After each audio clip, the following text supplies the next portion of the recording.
So, good morning once again. We are now just traveling towards the most spiritual and most worthwhile visit to the place called Pillayar Peti. You can see the arch. We are now going inside that arch. Yes, we are at the Pillayar Peti temple. So here the deity is called the Karpaga Vinayagar. So it's an old ancient cave temple dedicated to Lord Ganesha, dating back to maybe 4th or 6th century. It's one of the oldest rock cut cave in this region, and it has got a lot of significant historical importance.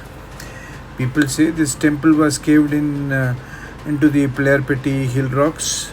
The original cave temple potentially maybe around 2500, that is BC.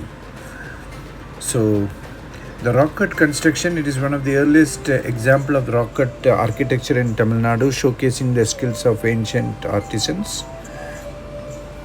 Here the deity is an unique representation of Lord Ganesha with only two hands, unlike the four, and considered as fulfilling deity.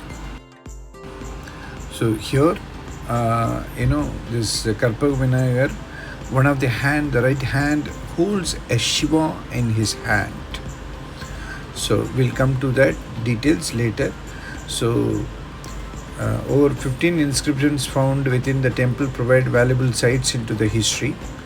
And since it's closer to Karakudi, it's one of the 9 ancestral temples of the Chettiars, prominent business community here. And though the core structure is ancient, this temple has been expanded, renovated with significant additions and modifications.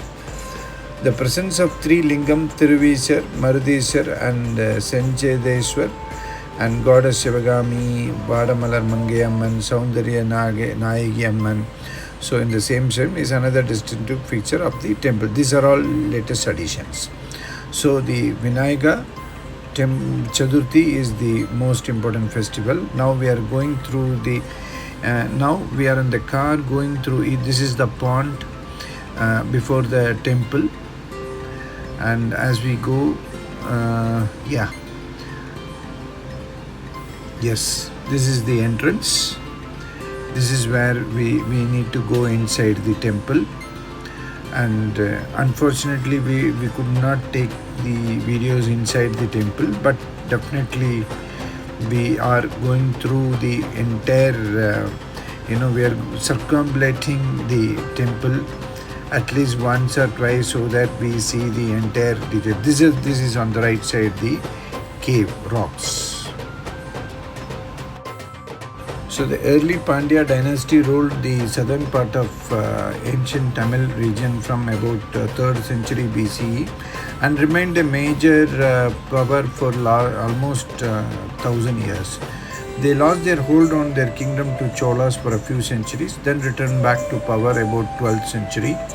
They were instrumental in patronizing the literature, arts, religious architecture, as well as sharing of ideas, trade with northern kingdoms of ancient India.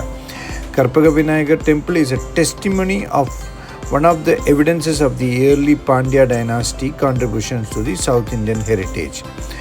The temple in its contemporary form has many layers of additions and restorations completed over last almost 1400 years.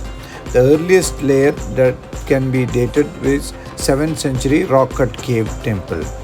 So this cave is attributed to Narsimha Varma in 650 CE. The several rock cut Hindu gods and goddesses are displayed in the earliest layer. The cave also includes inscriptions and unusual iconography. There are several stone sculptures in the cave. The primary sanctum is dedicated to Lord Ganesha, the Vinayaka Sannidhis, and every day the abhishekams are happening, and we can, if you are paid for the abhishekams, you can sit there and see the entire abhishekam. And the Bhasma Abhishekam is one of the most divining, spiritual, and you just feel so good about it. And this Vinayagar is almost, it's almost 6 feet, and actually it faces the north direction. So as this cave excavated in a large natural hill rock, there is no provision for pradakshina. It is a circumambulatory passage.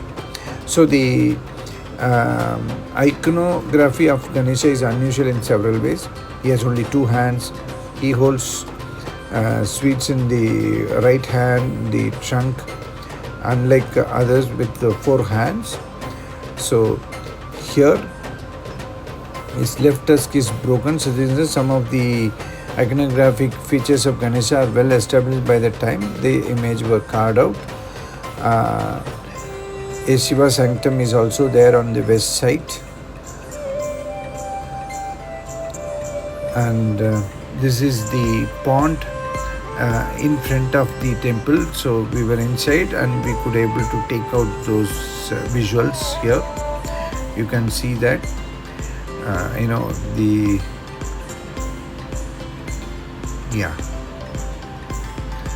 this beautiful, very big, large pond there.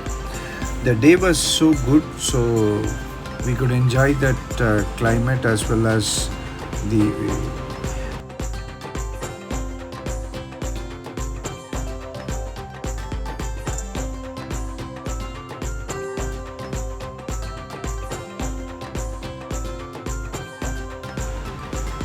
day we went was a Sangadahara Chaturthi, so a lot of rush was there.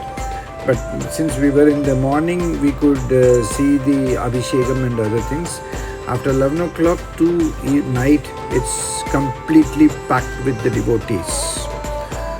And the beauty about this temple is that whatever you think, and it will be given to you. Such is the ability, such is the greatness, such is the magnificent deeds of Lord Ganesha here. That is why Pillarpatti is so famous. Once you go there, you will always feel to go many times this place, and whatever you ask for will be received by you. So we will take one more round of that around the temple, and you can see, and I invite everybody to see this temple. Let's now go through the video and enjoy those darshans.